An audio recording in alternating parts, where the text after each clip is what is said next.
right behind me, you can see a sign for a nonprofit organization called Reading and Beyond. It's located right here at the Musquela Center.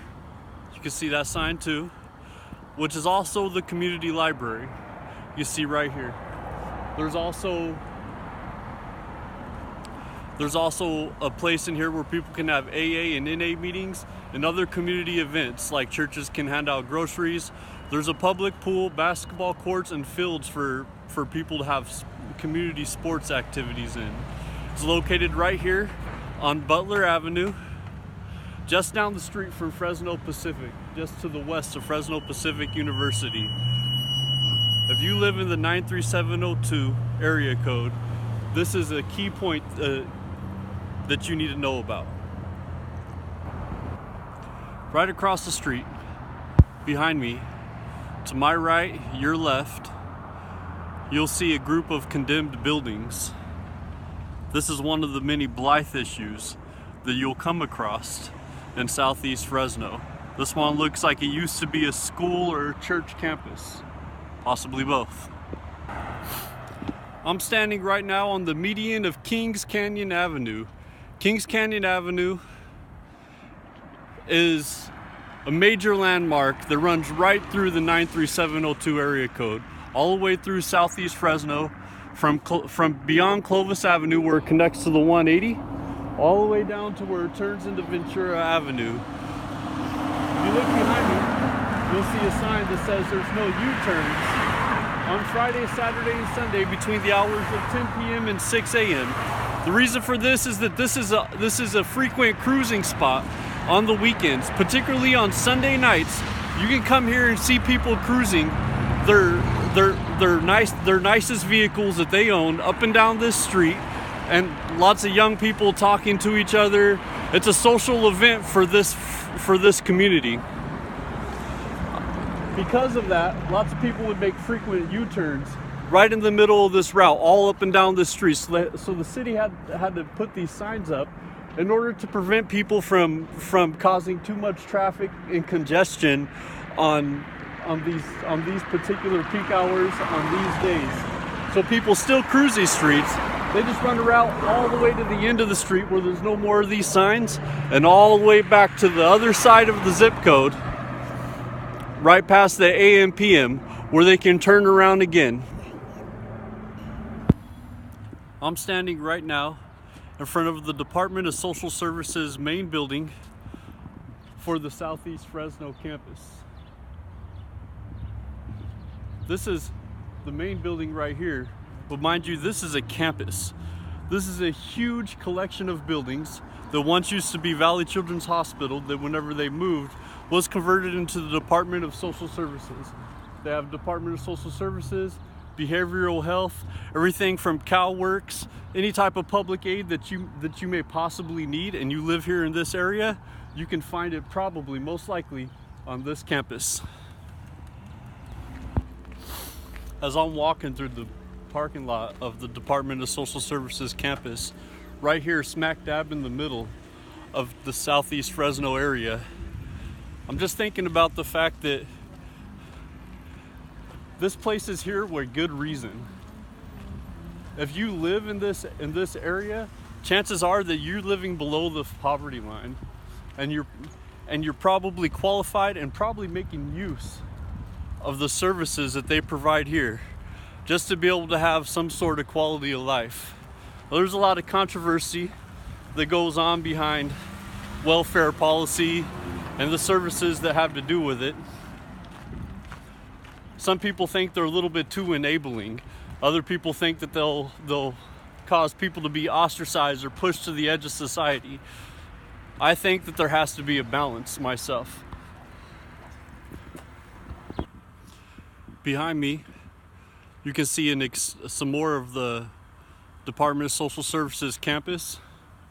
There's a lot of things from youth programs, foster systems. There's even a building right back here, downstairs, a small office, where if you're on CalWorks and you're a single parent, you can actually apply there, and they will find a way to pay for your child care through grants that they get from federal and state government. And they can either pay a relative to do it, or they can pay a child care facility that they recommend to you. Either way, in order to offset the cost of being a working single parent. I'm kneeling here right now in front of the mouth of the entrance to the old historical Huntington Boulevard. This is on the western part of the 93702 area code. And as you can see, it is protected as a historical area, so they will never be able to tear this street down and turn it into other stuff.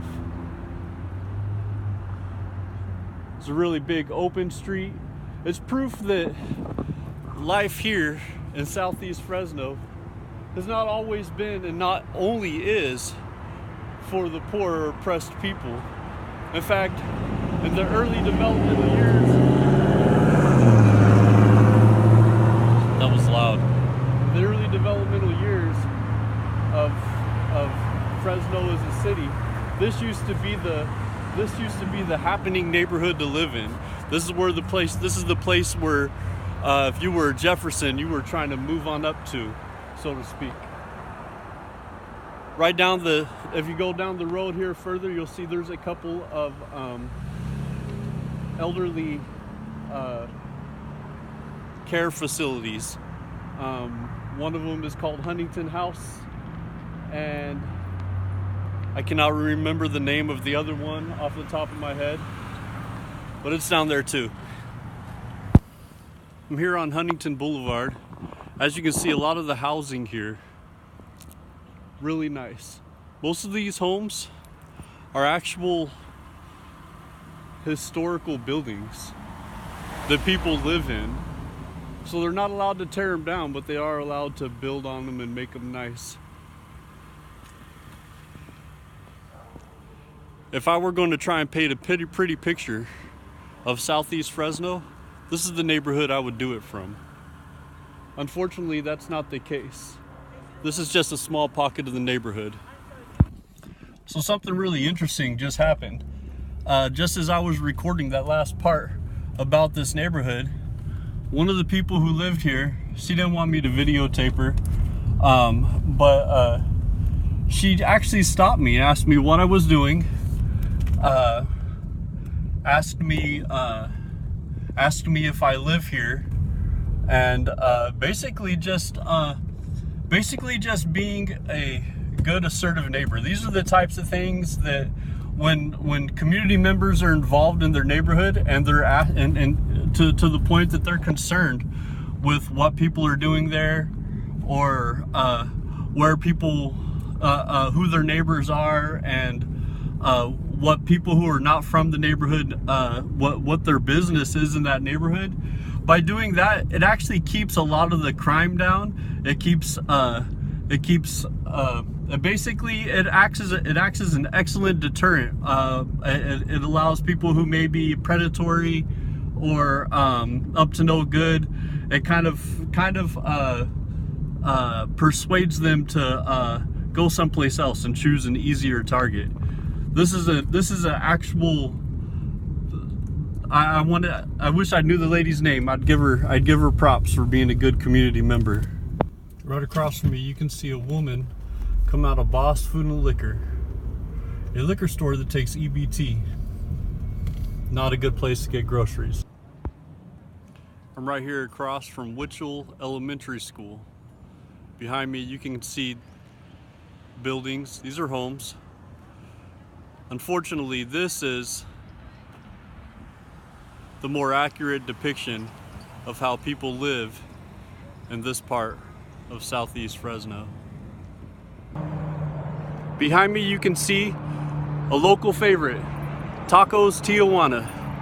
I'm hungry. I'm gonna go get something to eat. Right behind me, just to my right, you see a memorial for a young girl murdered right in the prime of her life, right here around the corner from Tacos Tijuana. A sad consequence of the crime in this neighborhood. Behind me, this is Ace, payday loans and check cash place. one of the dozens of predatory financial practices that preys on the impoverished people of this community.